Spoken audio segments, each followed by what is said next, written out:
मैं दुखनी और सुखनी जितिया व्रत की कथा सुना रही हूँ।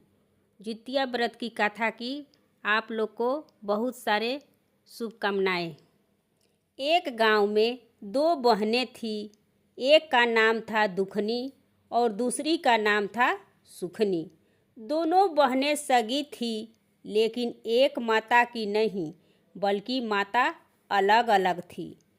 पिता एक ही थे। जब दुखनी का जन्म हुआ तब दुखनी की माता मर गई और उसके पिता दूसरा विवाह कर लिए। लेकिन माता के मरने के बाद महल में सारे लोग उसका नाम रख दिया दुखनी, और पिता कहने लगे कि मैं इस पुत्री का मुंह नहीं देखूंगा, क्योंकि इसके जन्म लेते ही मेरी पत्नी की मृत्यु हो गई। इसलिए मैं कभी इसको अपनी नज़र से बेटी नहीं कहेंगे।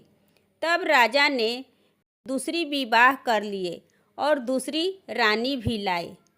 रानी भी गर्भवती रही और 9वें महीने के बाद रानी ने एक कन्या को जन्म दी और पूरे राजमहल में खुशी छा गई और उस कन्या का नाम रखा गया सुखनी।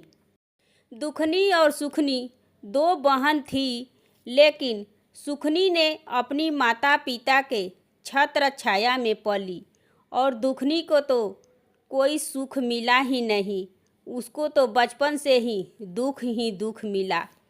लेकिन दुखनी दुखी तो थी ही, उसकी माता भी मर गई और पिता का भी प्यार नहीं मिला, बल्कि उसे सभी लोग दुखनी दुखनी कह कर पुकारते थे। धीरे धीरे दुखनी भी बड़ी हो गई। सभी प्रजा राजा से कहने लगे कि राजा साहब, आप अपने पुत्री दुखनी का विवाह नहीं करेंगे। तब राजा ने अपनी पत्नी से कहे कि हमारे प्रजा कह रहे हैं दुखनी का विवाह करने के लिए। तब रानी ने बोली कि दुखनी से सुखनी उम्र में 2 साल छोटी है, लेकिन दोनों बेटी का विवाह एक ही साथ होगा, क्योंकि दुखनी तो अभागिन है। उसके जन्म होते ही अपनी माता को खा गई, इसलिए उसका विवाह गरीब परिवार में करिएगा। तब राजा ने बोले कि दुखनी का विवाह हम एक बहुत ही गरीब परिवार में करेंगे। तब रानी ने बोली कि ठीक है, और सुखनी का विवाह एक सुंदर राजकुमार के साथ करेंगे। राजा ने अपनी प्रजा को भेज दिए दुखनी के वर ढूंढने के लिए।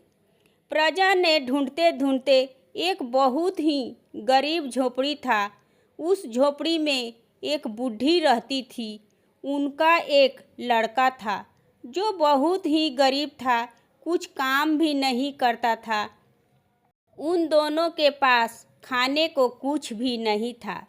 उन्हीं के लड़का से प्रजा ने दुखनी का रिश्ता ठीक कर दिए। तब आकर राजा से बोले कि राजा साहब, जैसा आप बोले थे वैसा ही वर हमने ढूंढे। ये बात सुनकर राजा ने बहुत खुश हुए और रानी से बताए। रानी भी खुश हो गई। तब सुखनी के विवाह के लिए राजा ने अपनी प्रजा को भेजे वर ढूंढने के लिए। सुखनी का वर बहुत ही सुंदर राजकुमार से करने के लिए महल के सभी प्रजा ने बड़े बड़े राजा महाराजाओं के पास गया। तब एक राजकुमार मिला और उस राजकुमार से राजा की बेटी सुखनी के रिश्ते के बारे में कहे। राजकुमार ने विवाह के लिए हाँ कह दिए। तब राजा ने राजा को आकर बताए कि राजा साहब, आप जैसा कहे थे वैसा राजकुमार सुखनी के लिए मिल गए। ये बात को सुनकर पूरे राजमहल में ढोल मजीरे बाजने लगा। महल के सभी दास दासियां नाचने लगी। कुछ महीने बाद वो दिन आ गया जिस दिन दुखनी और सुखनी का विवाह था। दुखनी के विवाह में सिर्फ 2 ही लोग आए, क्योंकि उसका परिवार बहुत ही गरीब था और सुखनी के विवाह में तो हाथी घोड़े महावत और पूरे सज धज कर पूरा बाराती आया। दोनों बेटियों का विवाह राजा ने दुखनी को कुछ भी देकर विदाई नहीं किए और सुखनी को बहुत सारा रुपया पैसा धन दौलत जो कि सुखनी के ससुराल में सब कुछ था, फिर भी राजा साहब ने सुखनी को देकर विदा किए। दुखनी विवाह करके चली गई ससुराल में।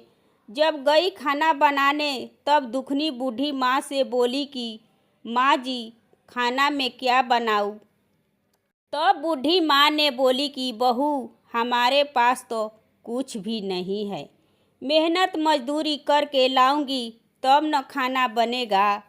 तब दुखनी ने बोली कि माँ जी मुझे आप आज्ञा दीजिए, मैं दूसरे के घर में मेहनत मजदूरी करके लाऊंगी।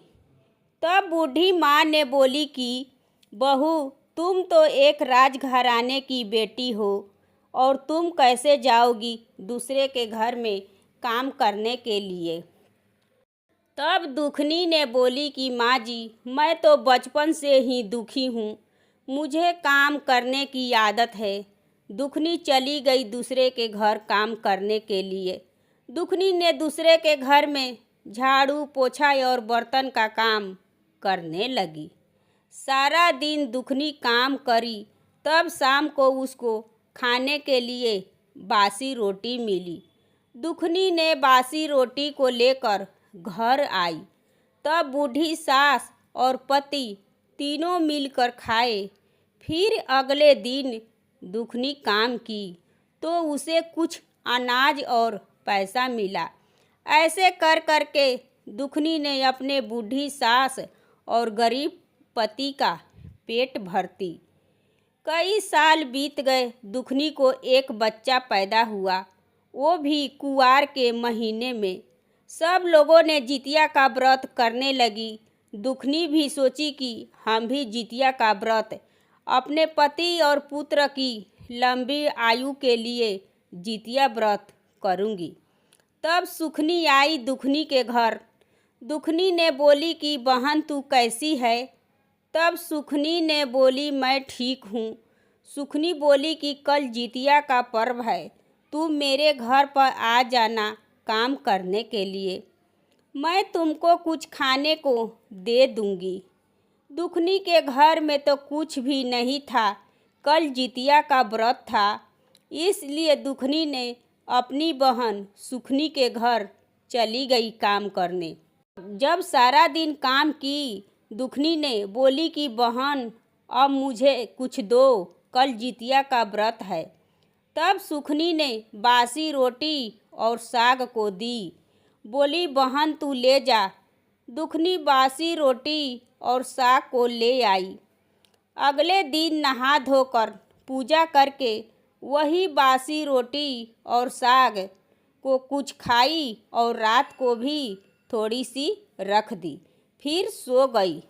तब एक रात में बाबा आए, बोले कि बेटा मुझे बहुत ज़ोर से भूख लगा है, कुछ खाने को है।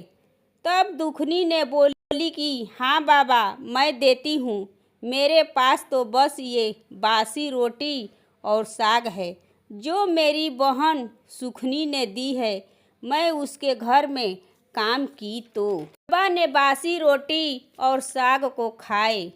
अगले दिन जितिया व्रत दुखनी रही। विधि पूर्वक दुखनी ने नहा धोकर साफ सफाई करके व्रत को रखी। फिर जितिया का पूजा पाठ भी की और कथा भी सुनी। जब सुबह हुई तब दुखनी के घर बहुत सुंदर महल बन गया और घर में सब अनाजों से भर गया। ये सब देखकर दुखनी और उसकी बूढ़ी सास और पति खुश हो गए। दुखनी ने बोली कि ये सब बाबा के आशीर्वाद से हुआ है। अगले दिन सुखनी फिर आई दुखनी को काम पर ले जाने के लिए। तब सुखनी ने देखी कि इसके घर तो बहुत सुंदर हो गया है और पूरा घर में अनाज भर गया है। कोई चीज़ का इसे कमी नहीं है। तब सुखनी ने दुखनी से पूछी कि बहन, ये सब कैसे हुआ? तब दुखनी ने बताई कि बहन, जो आपने बासी रोटी और साग दी, उसी को मैं थोड़ी सी खाई और थोड़ी रात को रख दी। तब एक बाबा आए, वे बहुत भूखे थे, वही बासी रोटी और साग को खाए। उन्हीं के आशीर्वाद से ये चमत्कार हुआ। अब तो सुखनी का पेट गुड़गुड़ गुड़गुड़ करने लगा कि कब जितिया का व्रत आए और मैं जितिया का व्रत करूं। अगले साल जितिया का व्रत आया। सुखनी ने जितिया व्रत रखी और साग और रोटी बनाई, वही खाई और आधा रोटी रख दी। सुखनी के घर में भी बाबा आए और बोले कि बेटा, कुछ खाने को है, बहुत जोर से भूख लगा है। तब सुखनी ने बोली, हाँ बाबा, मैं देती हूँ आपको खाने को। बाबा ने बासी रोटी और साग को खाए और चले गए। बाबा ने सुखनी को कुछ भी आशीर्वाद नहीं दिए, क्योंकि बाबा जानते थे कि सुखनी के पास सब कुछ है और सुखनी लालची है, इसलिए सुखनी को बाबा कुछ नहीं दिए। जब सुबह हुई तो सुखनी देखी कि मेरे घर में बाबा कुछ भी नहीं दिए। फिर दुखनी के पास सुखनी चली गई, बोली कि जैसे तुम बताई थी बहन, मैं तो वैसे ही की, लेकिन बाबा तो मुझे कुछ भी नहीं दिए। तब सुख बोली कि दीदी, आपके पास तो सब कुछ है, लेकिन मेरे पास तो कुछ भी नहीं था, इसीलिए बाबा ने मुझे दिए। किसी ने सच कहा है कि सच्चाई की हमेशा जीत होती है और बुराई की हमेशा नाश होती है। ये है जितिया व्रत की कथा। दोस्तों, ये कहानी आपको कैसी लगी कमेंट करें, मेरे चैनल को सब्सक्राइब करें एवं वीडियो को लाइक करें और ज़्यादा से ज़्यादा शेयर करें। धन्यवाद।